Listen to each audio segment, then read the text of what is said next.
బ్రహ్మపుత్ర నది మీద ముఖ్యంగా బ్రహ్మపుత్ర నది ఎక్కడైతే యూటర్న్ తీసుకుంటుందో కరెక్ట్ గా ఆ ప్రాంతంలో చైనా వాటర్ ఆపేస్తే ఇండియాకి బంగ్లాదేశ్ కి చాలా పెద్ద దెబ్బ. India Bangladesh lower riparian states అంటే బ్రహ్మపుత్ర నది తర్వాత ఇండియాలోకి వచ్చిన తర్వాత అక్కడి నుంచి బంగ్లాదేశ్ లోకి వెళ్తుంది. సో బ్రహ్మపుత్ర నది అనేది మన ఈశాన్య రాష్ట్రాలకు చాలా ఇంపార్టెంట్. తర్వాత బంగ్లాదేశ్ కూడా అతి ముఖ్యమైన నది అనమాట.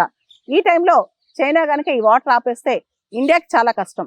వాటర్ అనే కాదు, చాలా మంది చెప్తున్నారు అంటే అరుణాచల్ ప్రదేశ్కి వచ్చే రూట్ లో మనం అంతా గమనిస్తే కనుక అక్కడ పెద్ద లోయ, పెద్ద వ్యాలీ, పెద్ద గార్జ్ ఏర్పడి ఈ బ్రహ్మపుత్ర నది ఆ ప్లేస్ లో కనుక మనం వాటర్ ఆపేస్తే, చైనా కనుక వాటర్ ఆపేస్తే మనం ఇబ్బంది పడతామని చెప్పి కూడా చాలా మంది అంటున్నారు.